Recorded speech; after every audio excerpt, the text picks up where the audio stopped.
Happy Navratri to all. जय माता दी। आज मेरा वीडियो जो है खास मेंटल हेल्थ पे है। जैसे आप मेरी मेंटल हेल्थ सीरीज़ को like and subscribe and share करते आ रहे हैं, तो आज का टॉपिक जो मैं बहुत खास है अहम मैं बात करने वाली हूँ, जो मैक्सिमम लोग इन चीज़ों से जूझते हैं, जिनकी स्टार्टिंग इन चीज़ों से होती है और बढ़ते बढ़ते वो चीज़ें और ज़्यादा ख़राब होती चली जाती हैं।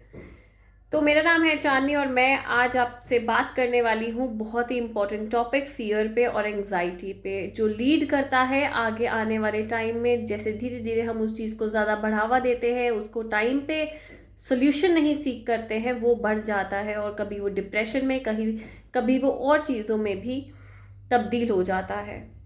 तो हम उसे अनएड्रेस्ड रखते हैं, कभी भी प्रोफेशनल से कनेक्ट नहीं करते, ये सोचकर कि एक नॉर्मल उदासी है, एक नॉर्मल फेज़ है जो चला जाएगा।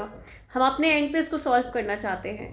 कई बार ये भी होता है कुछ लोग पैसे बचाने के लिए कि इतने एक्सपेंसिव ट्रीटमेंट्स हैं, कैसे करवाएं, क्यों करवाएं, इस चक्कर में वो इतना इन चीज़ों को बढ़ा देते हैं कि आगे आने वाले टाइम पे उनको इससे भी ज़्यादा, कहीं ज़्यादा पैसा देना पड़ सकता है। देखिए, हेल्थ जो बात होती है वो कभी भी हम डॉक्टर्स जो होते हैं या फिर कोई हम काउंसलर्स होते हैं, डॉक्टर्स होते हैं, थेरेपिस्ट होते हैं, वो जो भी आपसे चार्ज लेते हैं, कईयों के मिनिमल चार्जेस भी होते हैं, कई लोग ये फ्री ऑफ कॉस्ट सर्विसेज करते हैं। कई स्कूल्स में, इंस्टीट्यूट्स में ये अपॉर्चुनिटीज़ मिलती है बच्चों को, जहाँ पे वो अच्छे काउंसलर्स के साथ मिल सकते हैं। तो मैं आपसे यही कहना चाहूँगी, मैं खुद भी IIT दिल्ली काउंसलर रह चुकी हूँ, वहाँ पे स्टूडेंट काउंसलिंग करी है, तो मैं आपसे शेयर कर रही हूँ कि कैसे कैसे इश्यूज़ बच्चों में देखने को मिलते हैं, कैसे कैसे इश्यूज़ अदरवाइज ऑल्सो, अगर मैं इंस्टीट्यूट से बाहर की बात करूँ, कैसे केसेस देखने को मिलते हैं जो कि काफ़ी मैक्सिमम टाइम तक एंग्जाइटी का ही शिकार होते हैं। वो हमेशा एंग्शियस रहने की कंप्लेंट्स करते हैं और ये बहुत वेरी करता है। ये एडोलेसेंस से स्टार्ट होता हुआ दिखता है हमें, लाइक 13 to 14 एज की अगर मैं टाइम पे बात करूँ, प्यूबर्टी एज से स्टार्ट हो जाता है आना।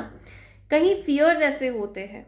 तो आज हम इन्हीं बातों को डिस्कस करेंगे कि कैसे कैसे आप एक as a parent 13 year old से लेके 20 साल के बच्चे को कैसे आप संभाल सकते हैं। कुछ कुछ टिप्स मैं आपको देने वाली हूँ। बहुत डिटेल तो नहीं रहेगा, बट जितना मैं कवर कर सकती हूँ उतना कवर करूँगी।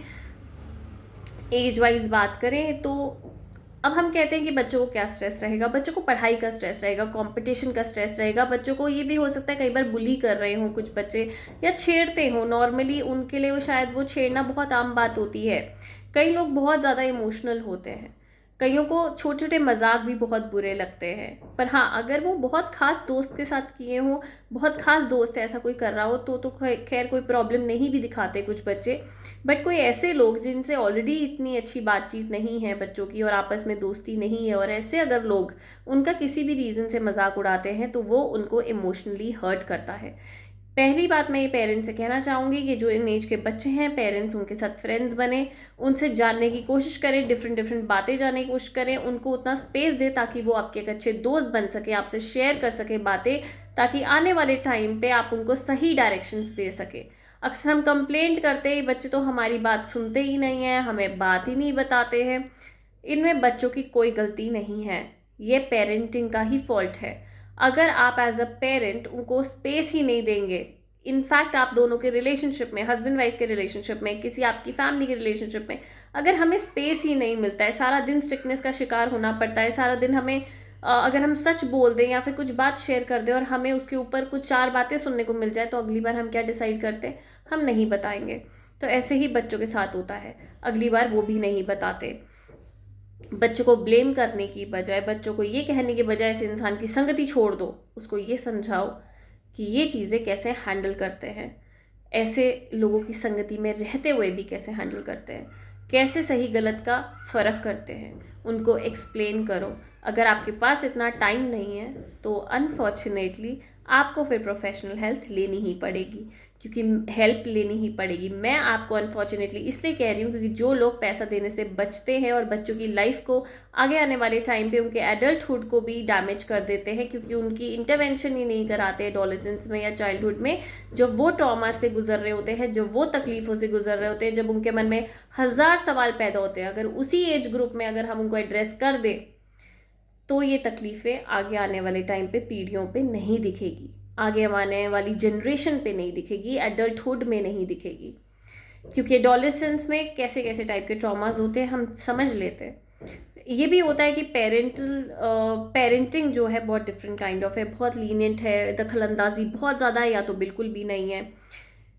अलग अलग तरीके की पेरेंटिंग होती है। सही ये होती है कि आप जब स्ट्रिक्टनेस का ज़रूरत हो तब दिखाएं, जब प्यार मोहब्बत की ज़रूरत हो तब प्यार मोहब्बत दिखाएं। दोनों पेरेंट्स एक जैसी बात करें। आप दोनों में से कोई ये नहीं कि एक बहुत डांट रहा है तो एक दूसरा प्यार कर दे रहा है तुरंत। मिलजुल कर चले। पेरेंट्स के लिए ये सोचना ज़रूरी है, मिलके बैठ के ज़रूरी दे, क्योंकि आप अपना एक फ्यूचर बना रहे हैं। आप किसी बच्चे को ये ज़िंदगी जीना सिखा रहे हैं, इसमें उनका फॉल्ट नहीं है। सिर्फ कह देने से ऐसा मत करो, ये नहीं करो, वो नहीं करो, उनकी क्रियोसिटी ख़त्म नहीं करता।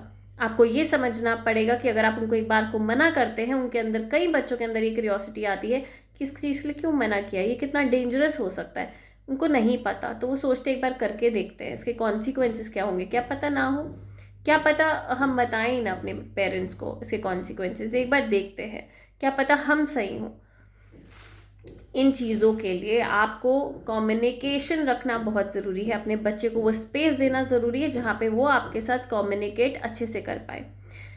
धीरे धीरे जब अगर घर में लड़ाइयाँ देख रहे हैं बच्चे बचपन से, ये सब चीज़ें ऐसे एनवायरनमेंट में देख रहे हैं, एक दूसरे को बुली करते हुए पल रहे हैं, या फिर पेरेंट्स की बायसनेस का शिकार हो रहे हैं। कई बार ये भी होता है, अनफॉर्चुनेटली कुछ बच्चे पेरेंट्स की बायसनेस का शिकार होते हैं। ऐसा लाजमी है किसी एक बच्चे को लगना कि मेरे पापा मम्मी छोटे वाले को ज़्यादा प्यार करते हैं, पर अगर लगातार ये चीज़ें लग रही हैं, उसके मेंटल हेल्थ पे फ़र्क कर रही हैं, तो आपको यहाँ पे समझने की ज़रूरत है। अगर वो उसे बहुत चिड़चिड़ा बना रही हैं और बहुत ज़्यादा एंगर इश्यूज क्रिएट कर रही हैं, तो यहाँ पे पेरेंट्स आप ठहरिए, आप देखिए ये क्यों हो रहा है।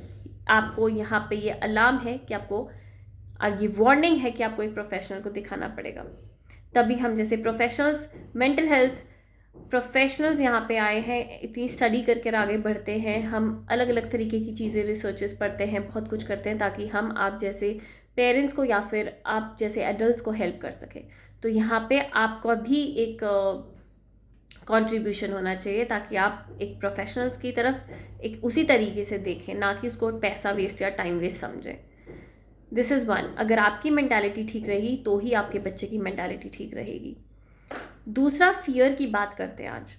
फियर की बात करें तो एज वाइज फियर बहुत चीज़ों के होते हैं। कई बार टीचर बहुत मारती है, वहाँ से फियर डेवलप होता है। कई बार कलेश बहुत देखे हैं लाइफ में पेरेंट्स के बीच, वो बहुत फियर क्रिएट करता है रिलेशनशिप के ऊपर, ट्रस्ट इश्यूज क्रिएट करता है।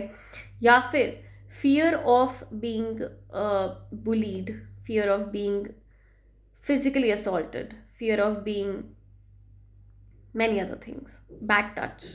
आज कितनी जल्दी हमारे समाज में, आज स्कूल्स में कितनी जल्दी ये बच्चों को बैड टच और गुड टच बता दिया जाता है। हमारे टाइम पे इतनी जल्दी नहीं बताया जाता था, खुलकर इनके बारे में कभी बात नहीं की जाती थी, जस्ट बिकॉज क्योंकि पहले इस मात्रा में नहीं थी ये चीज़ें। तो ये सब चीज़ें समझाई जा रही है। तो फियर देखा जाए तो बहुत चीज़ों का है। फिर सक्सेसफुल होने का, मार्क्स लाने का, बहुत अच्छे मार्क्स लाने का।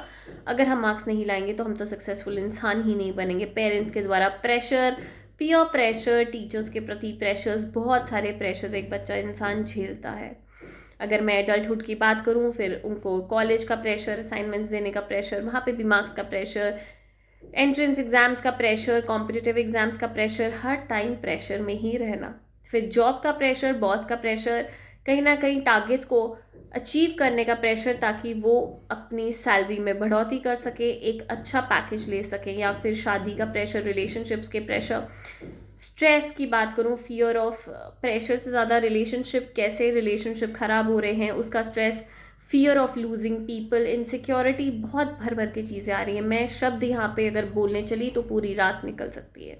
इतने ज़्यादा प्रॉब्लम्स हैं सोसाइटी में, इतने ज़्यादा कॉजेज़ हैं फियर ऑफ एंग्जाइटी के। तो फियर्स के साथ कैसे डील करें, मैं आपको इस वीडियो में रेमेडीज़ देने वाली हूँ। जो यंग बच्चे हैं उनको मैं यही कहूँगी कि आप प्लीज़ मेडिटेशन करें।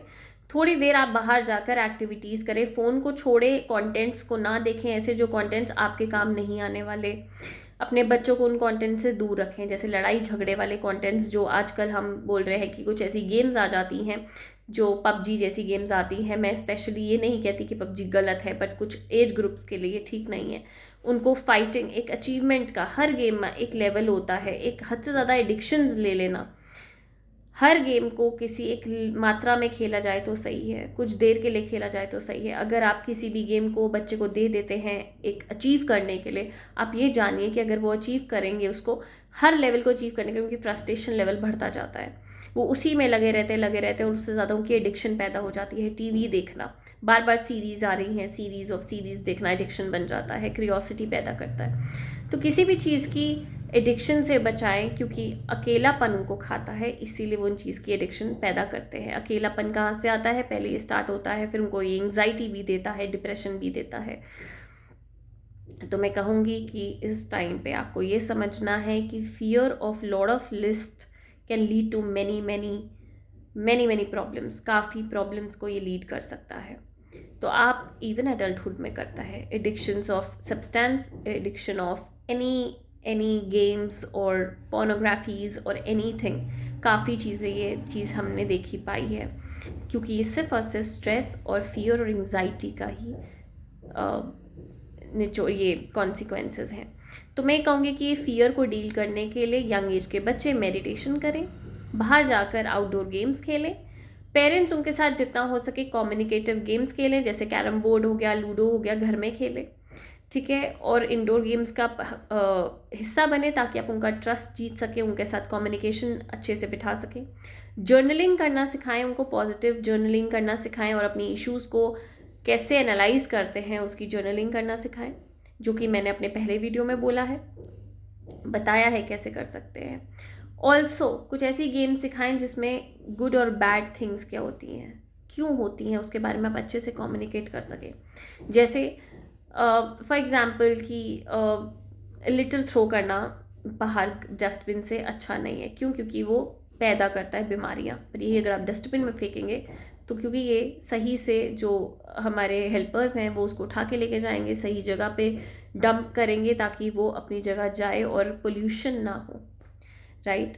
तो ऐसी चीज़ें जो होती हैं हम बच्चे को थ्रू गेम्स काफ़ी कुछ सिखा सकते हैं। अगर आप डायरेक्टली बोलने में चूक रहे हैं या फिर वो आपकी बात समझते नहीं है डायरेक्टली, तो गेम्स के थ्रू करें। अगर मैं बात करूँ एडल्टहुड की, आपको मेडिटेशन करना अगेन ज़रूरी है। मेडिटेशन आपको स्टेट ऑफ माइंड पे लेके आता है जहाँ पे आपको समझ आता है कि ठीक है, मैं अभी शांत हूँ, मैं रेडी हूँ एड्रेस करने के लिए। अफर्मेशंस कर सकते हैं मॉर्निंग में उठ के और रात को सोने से पहले कि I am fine, I am happy, I am loved and I am safe. अपने लिए जो भी अफर्मेशंस है सब करो। And my day is very good, I have got a very great day, जो भी आपको समझना है। शाम को सोने से पहले थैंक यू करो हर चीज़ को जो आपको आज मिली, क्योंकि आपको ग्रैटिट्यूड पे करना ज़रूरी है। ग्रैटिट्यूड प्रैक्टिस करें जितना हो सके। हर शाम को अपनी प्रेयर्स करते हैं तो शाम को ग्रैटिट्यूड पे करना ना भूलें, और सुबह प्रेयर करना ना भूलें। सिर्फ 5 मिनट की भी कर सकते हैं। आराम से सुबह उठते ही भगवान को याद करें, या फिर जिस भी देवी देवता को आप मानते हैं, या फिर जिस भी भगवान को मानते हैं आप उनका ध्यान करें। कुछ नहीं मानते तो वाइट लाइट का ध्यान करें, universe thank you for everything. बस ये करके अगर आप सोते हैं उठते हैं, आप में काफ़ी सुधार आएंगे, क्योंकि आप पॉजिटिव माइंडसेट से उठेंगे। दूसरी बात, आपको ये समझना है कि अगर आपको एंग्जाइटी से लड़ना है तो अपने प्रॉब्लम्स को एड्रेस करें, अपने प्रॉब्लम से भागे नहीं। अगर आपको मेडिटेशन के दौरान कोई थॉट्स आते हैं, उनको लिखें, उनको समझें, उनको निचोड़ निकालने की कोशिश करें कि इसका क्या सोल्यूशन हो सकता है। जो भी डर है आपके अंदर, सक्सेसफुल होने का डर, पैसा कम होने का डर, पैसा खो जाने का डर, पैसा नहीं है उसका डर, ठीक है, कल के में घर में क्या चीज़ें आनी है, कैसे आनी है, कुछ नहीं पता। प्रॉब्लम्स फेस हो रही हैं लाइफ में, रिलेशनशिप्स में इश्यूज़ आ रहे हैं, पढ़ाई में इश्यूज़ आ रहे हैं, डिलेज़ आ रहे हैं, पढ़ा नहीं जा रहा है, ध्यान नहीं लग रहा है। तो मैं यही कहूँगी आप क्रिस्टल्स का सहारा भी ले सकते हैं जो आजकल चल रहे हैं, but at the same time spiritual level पे है वो। बट अगर एट द सेम टाइम अगर मैं वैसे बताऊँ तो जितना आप हेल्दी प्रैक्टिसेस करते हैं वो आपको बहुत हेल्प करती हैं आगे आके बढ़ने में, फाइट करने में, स्ट्रेंथन करने में, अपने आप को इमोशनली और रेडी करने में मेंटली, ठीक है। तो डरना नहीं है और ये समझना है कि आप किसी से कम नहीं हैं, आप इक्वली इम्पॉर्टेंट हैं, आप इक्वली अच्छे हैं, आपको भगवान ने इक्वली लाइफ दी है, आपने इक्वली सब जैसे सब है सब की तरह आपको भी एक ज़िंदगी मिली है, आप सब डिज़र्व करते हैं। आप ऐसा कुछ नहीं है जो डिज़र्व नहीं करते, सब अच्छी चीज़ें आप डिज़र्व करते हैं।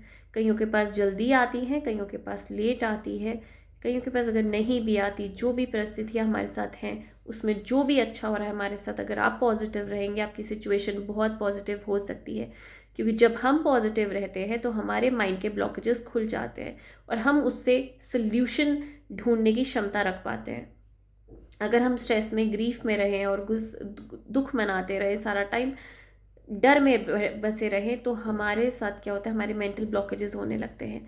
जो एंग्जाइटी आपको फील होती है, हार्ट पैल्पिटेशन का तेज़ हो जाना, हार्ट बीट तेज़ हो जाना, दिल की धड़कन का तेज़ हो जाना, मैं 3 अलग तरीके से आपको ये बात बता रही हूँ, ये हो जाना, हाथ पैर कांपना, पसीना आना, या फिर घबराहट महसूस होना, बहुत ज़्यादा एकदम से घबराहट महसूस होना। हम सोचते कि हम तो अभी कुछ सोच भी नहीं रहे थे, पर अनफॉर्चुनेटली जो बातें आपके पास्ट में हुई हैं वो आपके सबकॉन्शियस स्टेट ऑफ माइंड में है, वो आपके अनकॉन्शियस माइंड में भी चली जाती हैं। तो कई बार आपको ये उठ के ये सामना चीज़ों का करना पड़ सकता है। इसीलिए जो तकलीफ़ें होती हैं उनको नज़रअंदाज ना करें, उनको एड्रेस करें, चाहे प्रोफेशनल हेल्प से चाहे खुद करें, और उसका सोल्यूशन निकालें। बिना सोल्यूशन के किसी चीज़ को इग्नोर ना करें। कई बार एडल्टहुड में ये भी देखा गया है फीमेल्स के साथ कि उनको सुनना बहुत पड़ता है।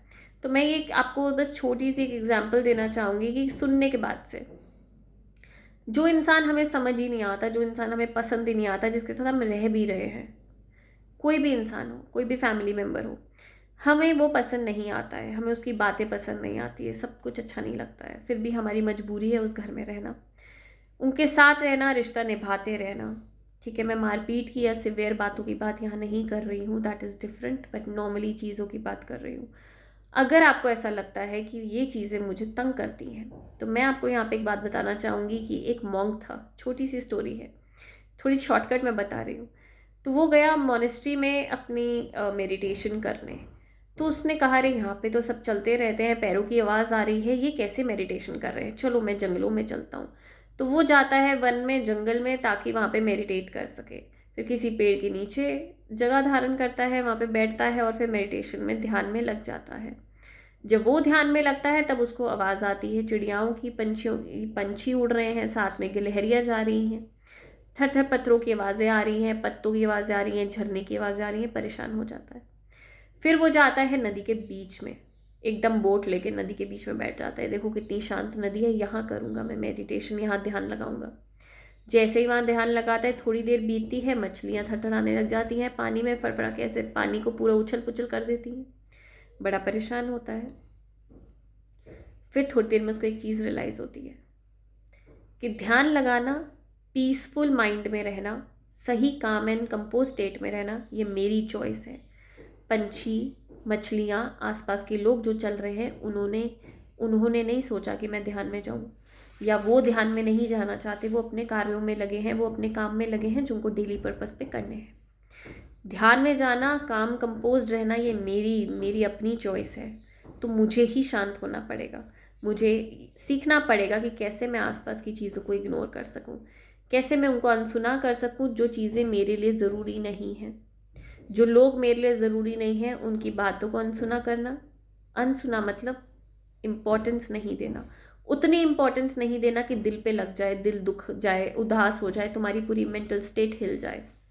तो ध्यान दें कि आपको ये पता होना चाहिए कि कोई इंसान अगर आपके लिए ज़रूरी नहीं है, उतना प्रिय नहीं है, उतना प्यारा नहीं है, तो उसकी बातों को अपने दिल पे मत लगाएं, चाहे वो कितनी बुरी हो। दूसरी, अपनी आंखें खोलें, जो आपकी आंखों पे पट्टी बंधी है उसको खोलो। ऐसा मैं क्यों कह रही हूँ, कई बार कोई आपको बुराई कर देता है बहुत ज़बरदस्त, जो सच भी नहीं होती, और हमें बहुत बुरी लग जाती है। मुझे आपसे सवाल पूछना है, क्या आप आईना नहीं देखते? क्या आपको सच्चाई नहीं पता? तो बाहर की वैलिडेशन सीख क्यों कर रहे हैं? क्यों चाह रहे हैं कोई तीसरा बंदा आपको ये आके बताए कि आप ठीक हैं? आप ठीक हैं तो ठीक है ना, तो किसी से क्या लेना देना इस बात का? कोई तो कुछ भी कहेगा आपकी मानसिक संतुलन को बिगाड़ने के लिए, आपको बेचैन करने के लिए, आपको नाखुश करने के लिए, कुछ भी कहेगा। इसका मतलब ये नहीं कि आप उनकी बात माने। आपको ये समझना है कि कोई कुछ भी कहे, आप खुश रहें। आप जो हैं ही नहीं, आपने जो किया ही नहीं, उन बातों से परेशान होने की कोई ज़रूरत नहीं है। जितना आप इन बातों को और ज़्यादा इम्पोर्टेंस देंगे, ज़रूरत से ज़्यादा उस चीज़ पे ध्यान देंगे, वो आपको और ज़्यादा परेशान करेंगी। सच्चाई पे ध्यान दें, जो फैक्ट्स हैं उस पे ध्यान दें। बेवजह की बातों पे, बेवजह की चीज़ों पे ध्यान मत दें। आपकी एंग्जाइटी, आपके फियर्स कम होंगे। ठीक है। और दूसरी बात यह है कि आपको ज़्यादा से ज़्यादा ब्रीदिंग एक्सरसाइजेस करनी है, आपको सैर करनी चाहिए। आपको जितना हो सके ब्रीदिंग एक्सरसाइज, क्यों मैं कह रही हूँ, जितना आराम से सांस लेंगे, एंग्जाइटी की सांस लेंगे तो दिक्कत होगी। आराम से सांस, जब भी आपको एंग्जाइटी हो तो कोशिश करो कि आप सबसे पहले अपनी सांसों पे काबू कर सको। उनको जितना हो सके आराम से लंबी सांसें भरना स्टार्ट करो ताकि आप आराम से सांस ले सको। अगर आप बहुत ज़्यादा पैनिक में हैं, लंबी सांसें नहीं ले पा रहे हैं, कोशिश करो कि नॉर्मल सांस ले पाओ। जैसे हम नॉर्मली ब्रीद करते हैं, तेज़ी ब्रीद, जो हमारी तेज़ सांस चढ़ रही है उसको हम नॉर्मली सांसों को लेना स्टार्ट करें। कोशिश करें कि हम थोड़ा आराम से लें सांसों को, जैसे हम यूजुअली लेते हैं। बहुत अगर कर सकते हैं तो लंबी सांसें लें और उसको फिर आराम से लेना स्टार्ट करें, नहीं तो आप आराम से ही उसको कोशिश करें कि सांसें आराम से ली जा सकें। ठीक है। और अपना ध्यान इधर उधर भटकाएं 5 चीज़ों में।